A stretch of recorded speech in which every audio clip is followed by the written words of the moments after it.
Hari ini saham-saham batubara pada berguguran. Ntar aku akan bahas juga ya. Ya, kita start dulu dari IHSG. Ini hawa-hawanya IHSG-nya mau turun. Tapi setiap kena MA 100 selalu ditangkis. Jadi ini berkali-kali kena ini loh, garis hijau kelihatan ya. Sekarang angkanya MA 100 tuh di 7017. Twing, twing, twing 3 kali ditangkis di sini. 1 2 3 gitu ya. Nah, jadi tiap kali turun ke support selalu mengalami pantulan. Kira-kira bakal berapa lama sampai begini? Apakah dia bakalan jatuh lagi atau enggak? Kalau menurutku dia akan bertahan dan bisa berakhir naik malah ya. Jadi ini konsolidasi untuk naik. Jadi ya kita kasih ruang lebih lebar deh. Konsolidasinya antara 6990. Jadi di garis biru ini aku naikin dikit, sorry. Di 7000 deh, 7000 bulat, angka 7000 di sini ada low. Aku buletin aja di 7000. Ini ada low yang didapat dari 4 Oktober kemarin. Terus di sini ini ada bekas low juga yang didapat dari 30 Agustus kemarin. Jadi range-nya dari 7000 sampai 7126. Tapi kok nggak pas ya? 7008 deh, 7008 sampai 7126 zigzag di sini. Twing twing twing gitu. Nah, terus yang bikin IHSG saat ini lagi fluktuatif banget apa sih? Hari ini tadi kita lihat untuk saham-saham big cap perbankan pada turun semua. Dan kalau aku lihat turunnya wajar, kita lihat BCA di sini. BCA 24 hours. Ya, BCA 24 hours kayak gini. Ini ada pattern sebenarnya, pattern cup and handle. Pattern lama aku hapus. Ini ada cupnya, ada handle-nya meskipun yang nggak sempurna ya. Cupnya di sini nggak sempurna. Nah, tapi ini sangat menarik sekali. Cuman monthly-nya dia udah naik ketinggian ya. Aku coba bersihin coretan aku, monthly chart-nya di sini. Nah, ini dia tiap naik 3 candle terus turun.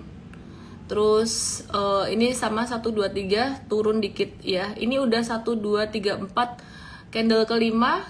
BCA kayaknya bakalan ada koreksi. Kalau normal correction separah-parahnya tuh sampai 8.200, tapi kemungkinannya kecil. Jadi yang lebih realistik di angka 8.400 kalau ngelihat monthly-nya. Ya, jadi BCA kalau koreksi, normal correction itu di angka 84 sampai 82 dan ini pun kayaknya belum tentu dikasih gitu loh. Jadi kemungkinannya kecil. Ya, jadi teman-teman yang swing trading BCA boleh profit taking dulu untuk swing tradernya.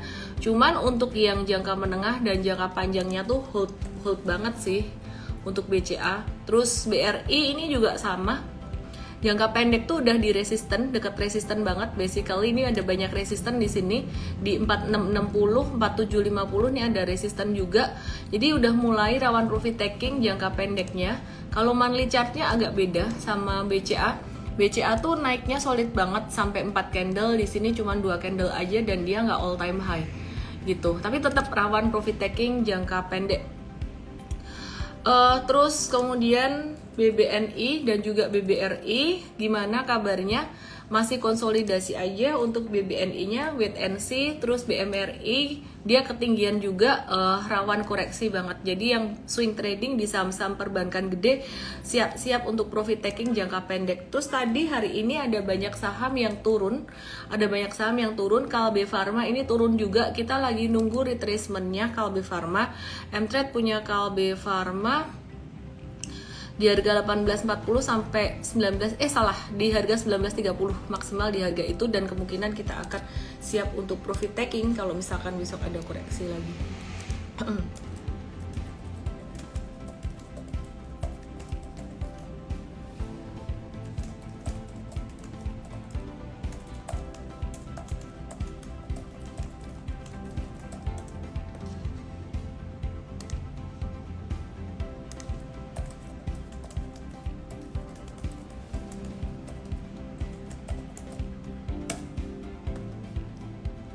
Oke.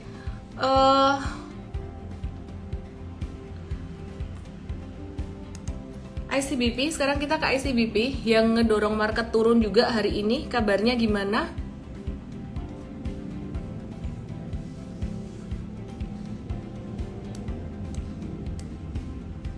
Ya, ICBP beberapa hari kemarin sekitaran 2-3 minggu tuh naik terus. Ini kita dikasih kesempatan lagi buat teman-teman yang mau buy on weakness ICBP ya. Jadi buy on weaknessnya sekitaran berapa nih? Kalau bisa turun sampai 9075 bagus. Tapi kalau nggak dapat di 9075 sekitaran 9200 pun juga udah cukup oke. Terutama buat yang mau simpen-simpen jangka panjang, abis ini kayaknya bakalan susah turun lagi. Justru aku ngelihatnya market ini bakalan bisa bullish dalam 1-2 bulan ke depan sampai Desember. Kecuali sektor batubara agak slow down dulu. Kenapa? Karena ya gantian ya, rotasi sektoral udah naiknya ketinggian banget dan harga batubara tuh juga naiknya udah tinggi banget.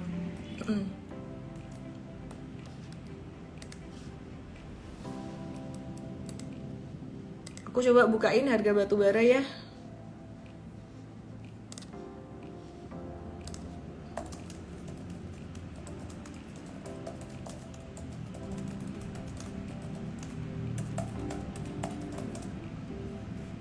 Oke. Ya, Adaro hampir ARB.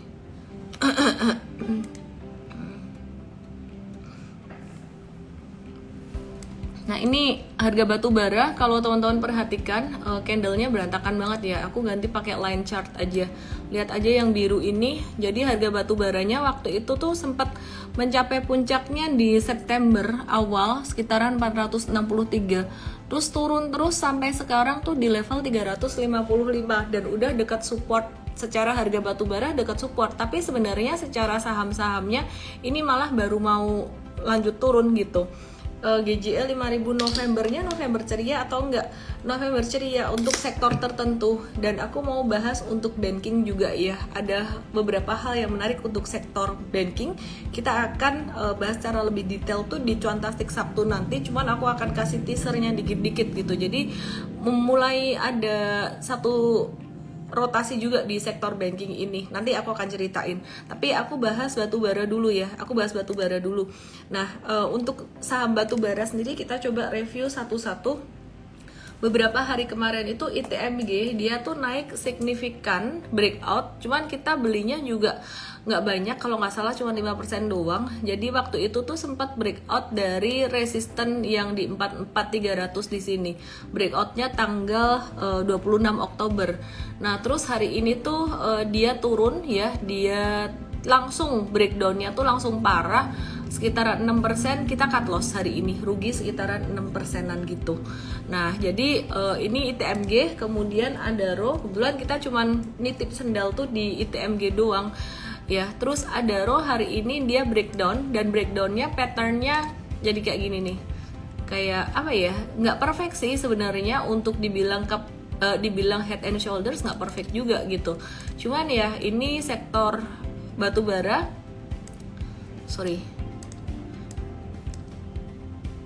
untuk harga batu baranya kan udah turun, cuman harga sahamnya baru mulai awal-awal turun gitu ya. Dia turunnya bisa sampai ke berapa untuk Adaro? Yang pertama, support pertama di 3650, yang kedua di 3470.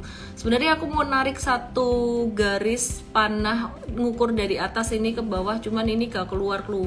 Oh, ini dia di bawah. Ternyata dia ngumpet di bawah panahnya. Oke. Ya, jadi ini ya, ini dari puncaknya, dari ekornya, bisa juga diukur dari bodinya di sini. Aku tarik ke sini. Nah, yang menarik target dari pattern head and shoulders-nya, yang head and shoulders nggak sempurna ini sampai ke MA 100-nya gitu.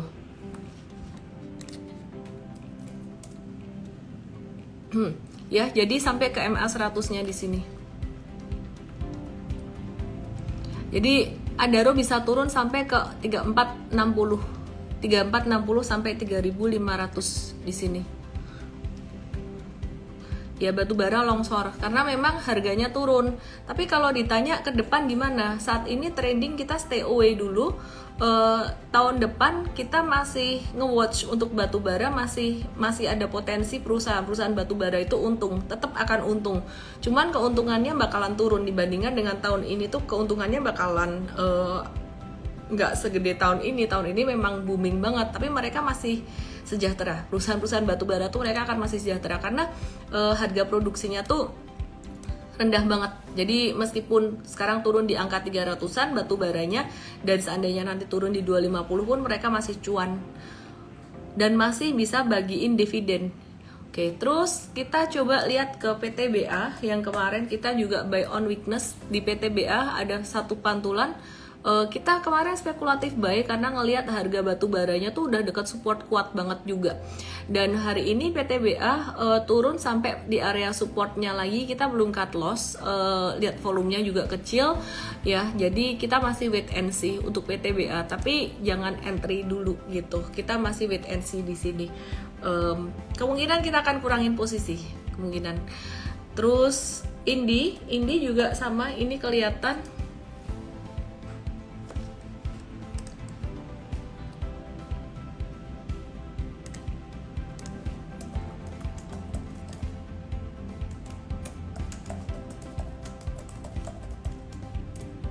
Oke.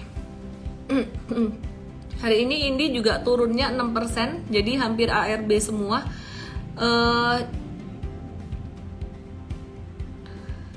Ya, ini turun dengan volume transaksi lumayan gede.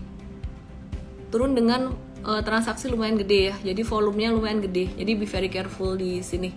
Indi, jangan masuk dulu ya. Kita ngicip di PTBA kemarin buy on weakness, ITMG buy breakout. PTBA-nya belum kena stop loss, tapi ITMG-nya udah kena stop loss. Jadi hati-hati di situ, bakalan terjadi satu rotasi sektoral. Terus untuk harga minyak sendiri juga saat ini masih banyak sentimen fluktuatif.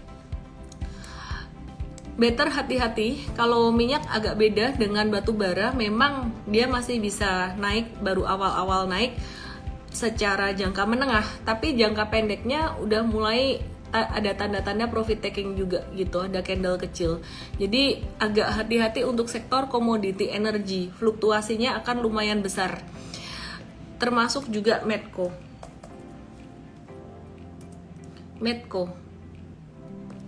Ya, jadi di sini dia koreksi, volumenya hari ini lumayan besar dibandingkan dengan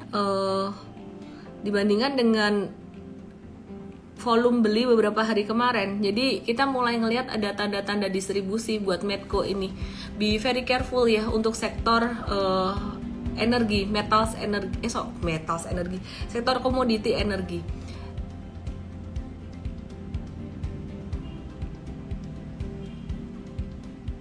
Asing net buy hari ini 593,56 miliar, gedean kemarin. Jadi meskipun saham-saham perbankan tuh udah rawan profit taking secara teknikal, tapi yang menarik asing masih net buy. Ada BRI 170,8 miliar, BCA 107 miliar, ASI 64 miliar, Kalbe Pharma 54 miliar, ICBP 47,4 miliar. Market value-nya hari ini 14,6 triliun, lumayan banyak sebenarnya. Dan yang mulai aktif tadi ada saham semen, INTP, SMGR, SMBR, seperti yang kemarin aku bahas, semen Batu Raja tuh resultnya bagus dan dia mau diakuisisi sama SMGR. Kita coba ngintip untuk SMBR ya, teknikalnya gimana.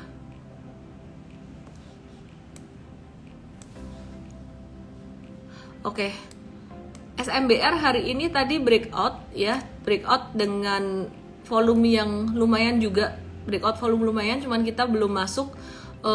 Kita ngelihat di sini sebenarnya kemarin agak dikit ada divergen dikit gitu. Jadi kita masih wait and see untuk Batu Raja. Cuman ini jadi satu kandidat yang cukup oke juga.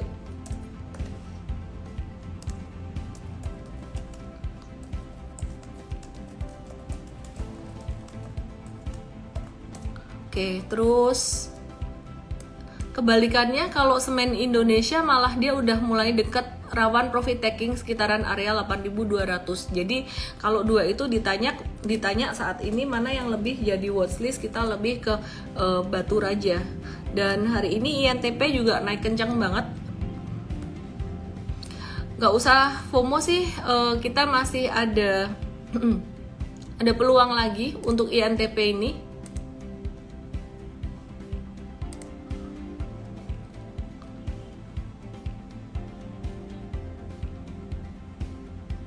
Ya, jadi untuk INTP ini masih ada peluang karena dia lagi di stage 1. Dia baru di stage 1-nya, ya. Dia baru di stage 1. Terus besok kalau naik lagi biarin aja dulu, dia bakalan ngebentuk flag di sini, bakalan konsolidasi ngebentuk flag. Jadi buy on retracement dulu aja. Karena ini marketnya juga lagi masih wait and see pengumuman suku bunga The Fed ya tanggal 1-2 November ini kemungkinan akan dikasih ada koreksi atau retracement. Tenang, ini masih masa akumulasi. Oke.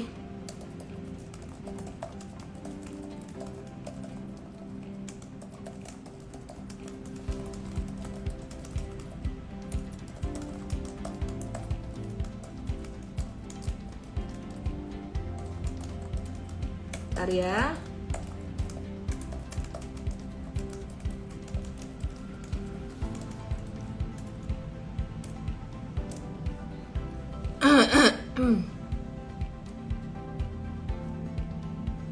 Oke, ini ada yang nanya apa betul ketika emiten batubara sudah agak turun gantian semen-semenan mulai naik? Iya kan ada kaitannya ya. Jadi semen ini diuntungkan dengan harga batubara yang turun gitu. Jadi salah satu bahan bakarnya ya. Jadi membuat biaya produksinya dia tuh lebih efisien, lebih murah gitu. Oke.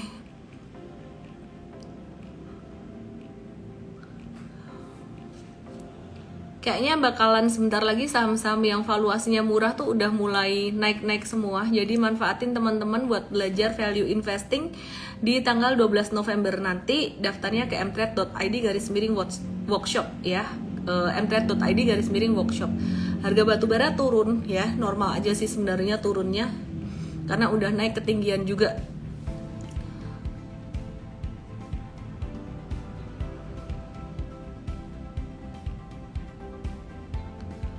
Indonesia pengumuman inflasi teman-teman untuk IHK-nya turun, jadi deflasi malan turun sekitaran 0,11 secara bulanan gitu. Jadi inflasinya secara tahunan tuh cuman sekitar 5,71% cuman. Dibandingkan periode sebelumnya karena turun ya di angka 5,95% gitu. Jadi baik atau nggak baik sebenarnya kita mesti bandingin dengan negara lain, kita compare dengan negara lain. Kalau negara lain inflasinya sampai ajrut-ajrutan, Indonesia masih bisa bertahan seperti ini termasuk bagus. Tapi pertanyaannya jadi deflasi nih, bagus nggak nih deflasi? Kalau deflasi kan jadi perlambatan perekonomian ya.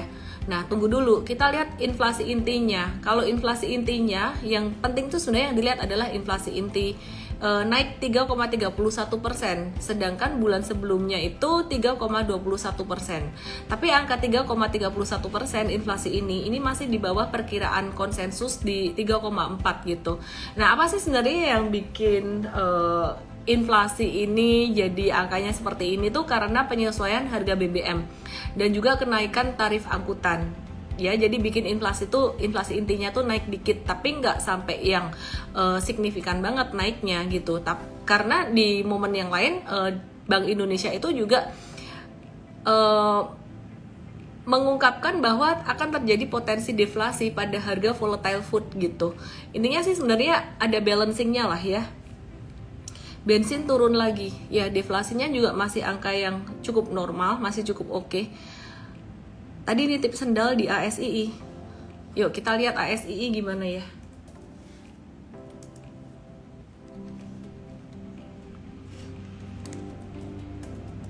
Bentar ya.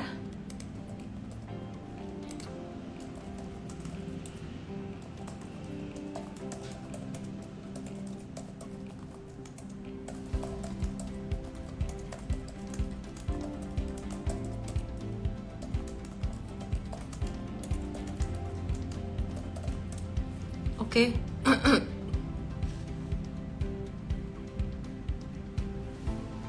Oh, PMI Manufaktur Indonesia penting banget nih. PMI Manufaktur Indonesia tadinya di 53,7, sekarang di 51,8. Tapi masih di atas angka 50, jadi masih ekspansif, bukan kontraktif, meskipun ekspansinya agak-agak melambat gitu. Jadi ya kalau ditanya Indonesia bakal resesi atau enggak, masih belum ada tanda-tanda resesi. Memang agak slow down dikit. Unilever, Serok nggak? Waduh, banyak banget yang nanya Unilever. Sebenarnya aku mau update laporan keuangan Astra International, tapi kayaknya better aku bahas Unilever dulu deh. Rame banget yang nanyain Unilever. Unilever tadi kita spekulatif buy on weakness karena udah kena area support yang sesuai antisipasi kita. Jadi support angka 4.500 ini kuat banget. Ini dapat dari dua low pada 28 Juli sama low tanggal 9 September di sini. Ya, terus hari ini tadi volumenya lumayan gede juga. Kita lihat pertarungan bull and bear-nya. Aku lihat dari intraday chart dari jam 9 pagi. Mari kita lihat jam 9 pagi tanggal 1 November di sini nih, di sini. Ya, dia sempat agak turun ya, fluktuatif sih. Ada yang di sini banyak jualan. Ini banyak jualan di sini, merah turun, tapi di akhir sesi di sini mulai hijaunya lumayan gede-gede gitu. Jadi mulai ada akumulasi jelang jam 2 setelah sesi 2 ya, setengah 2-an sampai jam 3 ini banyak banget yang mulai banyak yang beli gitu. Nah, jadi sebenarnya sih Unilever kalau untuk jangka pendeknya ya ini udah disupport. Kalau takut mau nungguin lagi di support di bawahnya 4.400 boleh juga. Tapi ya kalau 4.400 artinya dia nge-breakdownin dua low ini. Aku kok kurang suka ya. Meskipun angka 4.400 itu area MA 200 gitu. Makanya kita taruhin stop loss-nya di bawah itu gitu. Karena kalau di area 4.400 ini pas banget kayak kena MA 200-nya bisa mantul lagi. Dan sebenarnya kalau buy on weakness yang kita suka itu patternnya kayak gini nih, yang jatuhnya tajam, jatuhnya vertikal. Karena biasa mantulnya akan kencang kalau jatuhnya vertikal. Ya jadi enggak yang jatuhnya pelan-pelan. Jatuhnya pelan-pelan tuh kayak apa ya? Kayak ini nih. Ini dia jatuhnya pelan-pelan nih. Jadi dari yang sideways ini jatuhnya pelan-pelan gitu. Kayak gini, kayak yang ini nih, ini jatuhnya pelan-pelan juga gitu. Nah tapi kalau jatuhnya kenceng kayak gini, kayak bola aja dilempar jatuh kenceng, dia bakal mantulnya kenceng juga. Jadi sebenarnya kalau Unilever sih tadi kita spekulatif buy on weakness ya. Besok kita consider untuk jangka menengah panjangnya juga. Oke. ASII, oke, aku bahas Astra International sekarang. Air Carlos 777 ntar sideways seperti Sido. Ya kalau Sido memang kita plannya buat invest, jadi sideways juga nggak apa-apa. Unilever pun kalau sideways pun juga wajar-wajar aja buat yang nyimpen jangka menengah panjang. Kalau swing tradernya gimana? Biasanya kalau udah jatuhnya kenceng itu bakalan mantulnya juga lebih kenceng sih, makanya kita masuk buat swing trading gitu. Oke. Kevin DRNV GGRM kencang jatuhnya tapi nggak naik-naik, masa sih? Oke, belok ke GGRM bentar ya sebelum bahas ASII ya. I'm distracted.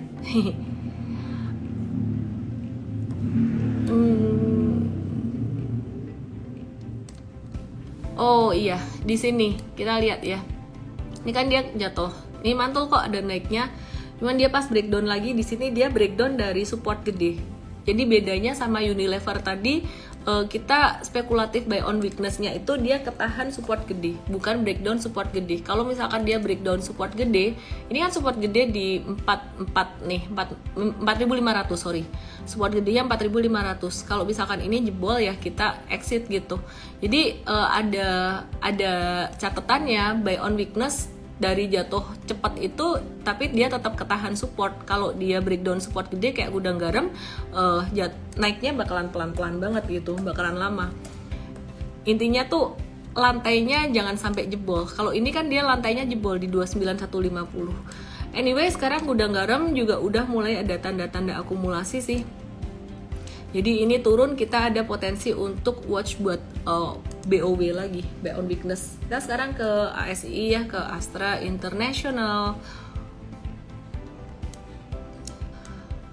Wow, viewersnya arah. Artinya marketnya mau bullish karena makin banyak orang yang tertarik buat mau trading saham, mau invest saham. Dan aku ngelihat market di November Desember ini memang arahnya bakalan membaik. Jadi bakalan membaik. Kita lihat aja banyak sektor yang udah mulai naik. Tapi perbankan turun ya wajar lah, udah naiknya tinggi. Batubara turun, ya lebih-lebih lagi batubara udah naik duluan banyak. Perbankan nanti aku akan bahas setelah ini, ada yang menarik dengan perbankan. Jadi kayak mulai ada satu rotasi kecil gitu. Oke, sekarang aku ke ASII dulu sebelum aku lupa lagi dan getting distracted lagi. ASII, laporan keuangannya dia cakep, laba bersihnya dia naik 55,84% year on year per tahun. Dan dia tuh dapat sumbangan cuan banyak dari United Tractors. United Tractors tuh dia bisnisnya alat berat, dan juga selain alat berat ada batu bara juga gitu ya, pertambangan, konstruksi, dan juga energi gitu. Itu mencapai 70% dari total laba bersih di 9 bulan pertama 2022 di kuartal ketiga. Jadi sebenarnya sumbangan cuannya gede banget dari United Tractor. Pertanyaannya, nanti tahun depan kalau harga batu bara turun, cuannya United Tractor kan pasti turun juga dong. Jadi Astra International gimana? Masih bagus nggak tahun depan? Kalau menurut pengamatan kita bakalan ada satu rotasi gantian ke CPO ya, jadi dia punya anak usaha di CPO.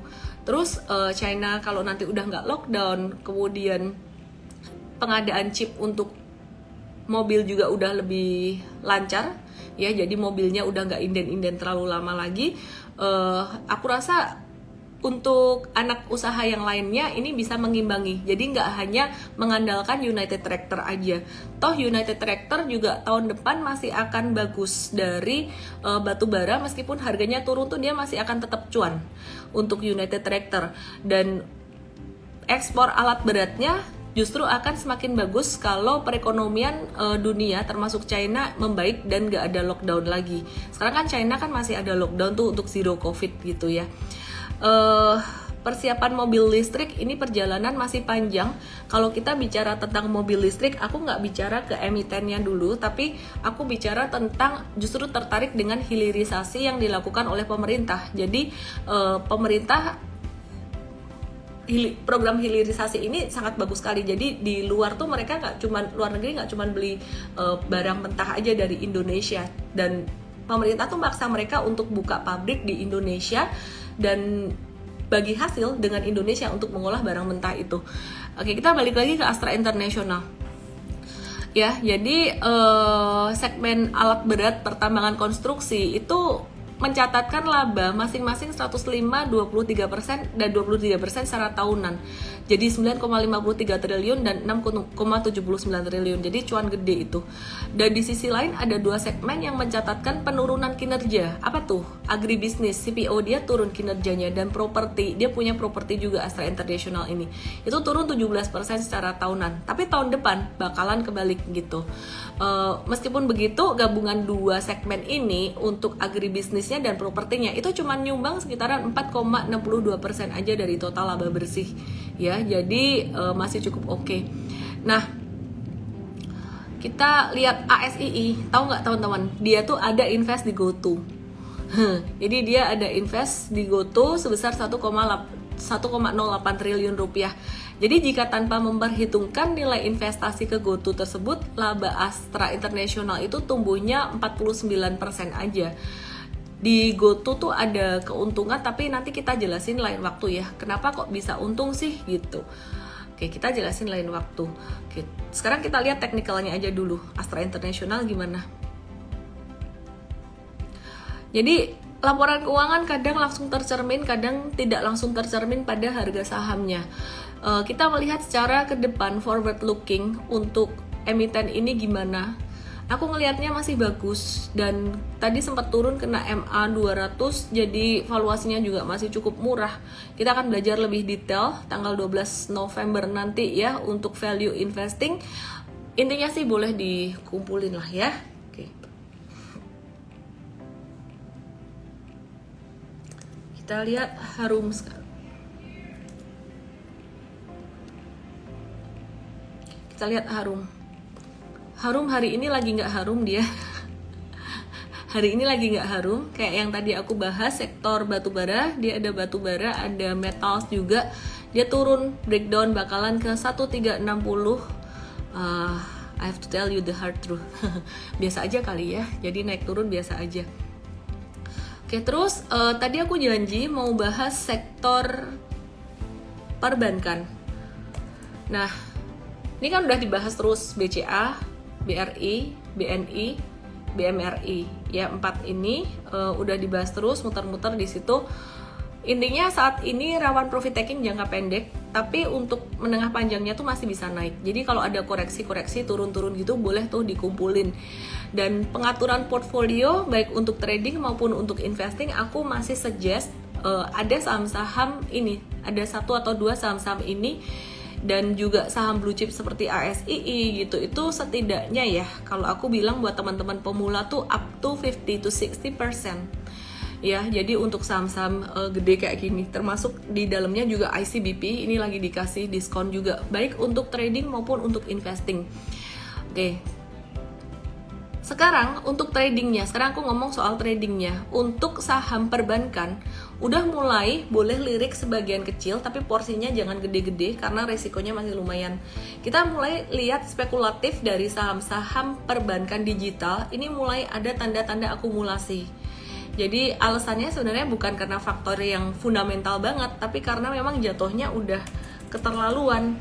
Ya, jadi kita lihat beberapa contohnya, nggak semua sih, ada beberapa contohnya.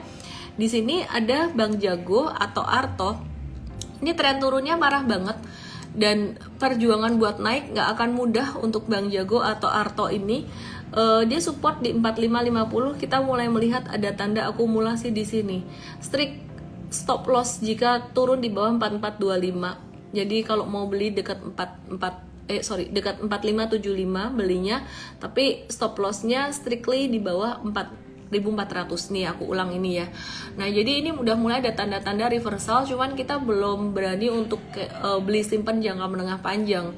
Karena faktor yang mendorong dia punya reversal tuh semata-mata karena udah terlalu murah banget dan belum tentu loh dia naik sampai bentuk double bottom, belum tentu. Malah ada nggak sih kemungkinan dia breakdown? Oh, bisa aja gitu. Cuman ini kita masukin watchlist dulu. Jadi action beli jualnya ntar kita akan kasih tahu di Mtrade jadi dibeli atau enggaknya dan kapannya secara real time kita kasih tahu. Teman-teman kalau mau join Mtrade langsung aja ke mtrade.id/WhatsApp atau langsung aja ke mtrade.id/workshop. Di sini mau nanya-nanya tentang Mtrade pun juga bisa selain nanya workshopnya gitu. Jadi kayaknya ada bundling juga deh. Ada program apa saya nggak hafal juga. Terus saham kedua ya, perbankan digital kedua yang sepertinya udah mulai ada tanda-tanda akumulasi atau perlawanan. Ini ada BBHI. Ya, BBHI beberapa hari kemarin naik dengan volume transaksi tinggi. Ini turunnya koreksi normal dan kita nggak mau nangkep pisau jatuh karena dia candlenya masih merah. Kita akan nunggu tanda satu reversal. Ada satu reversal secara real time, kita akan kasih tahu melalui real time Mtrade. Aku mau kasih tahu dulu untuk saham-saham ini buat trading jangka pendek dan sifatnya spekulatif gitu ya. Oke, terus jadi BBHI kita lagi nunggu kesempatan untuk buy on weakness, kita lagi masukin ke alarm.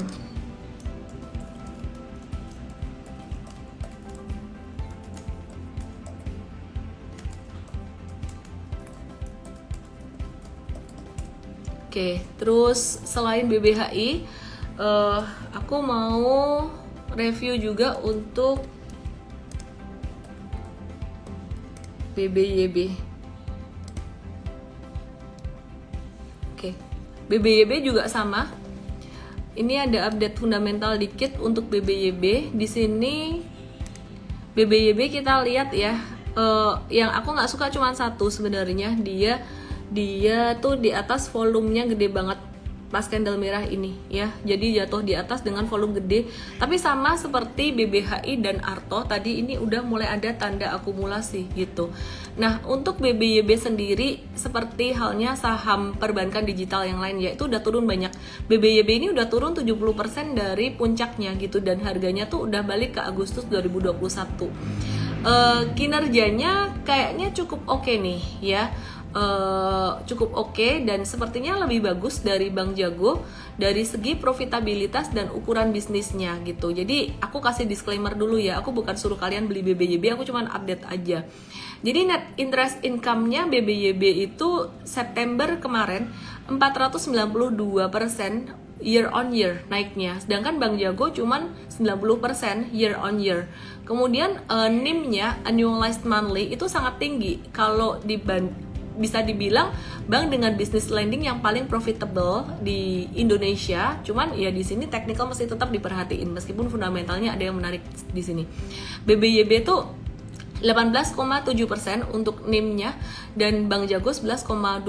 Rata-rata bank besar di Indonesia 5-6%, cuman kita nggak bisa bandingin sama bank besar, kita bandingin sama yang setara dia lah ya. Kalau bank besar ya pastinya lebih kecil secara percentage, tapi nominal lebih gede gitu ya. Jadi kuartal ketiga BBYB ini juga mencatatkan profit kuartalan ya yang cukup oke gitu.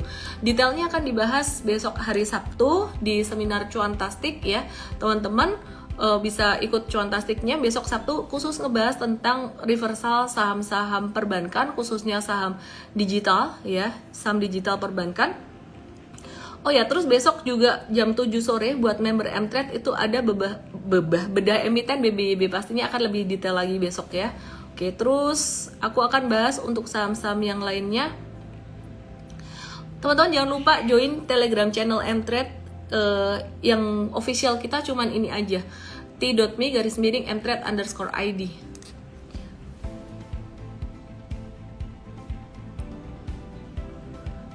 Agro, sekarang aku bahas agro.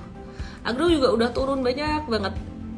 Semua saham akan naik pada waktunya.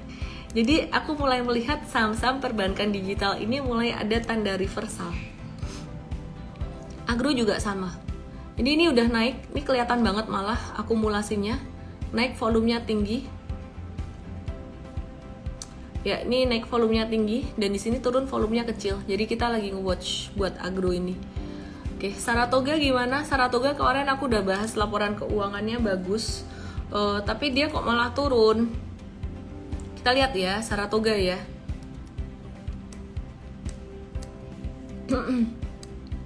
Normal-normal aja turunnya, selama masih di atas 2340 tuh masih oke-oke aja ya, masih oke.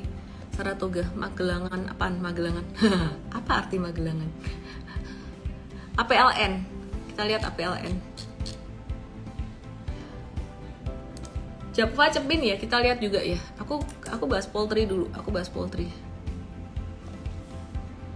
Tadi kita buy on weakness di Japfa. Di supportnya ini kena support di sini, bisa double bottom. Anyway teman-teman, aku pengen besok Rabu bukan Sabtu. Besok Rabu itu bedah emiten BBYB, Cuantastiknya Sabtu ngebahas seluruh saham perbankan, termasuk potensi saham perbankan digital gitu loh.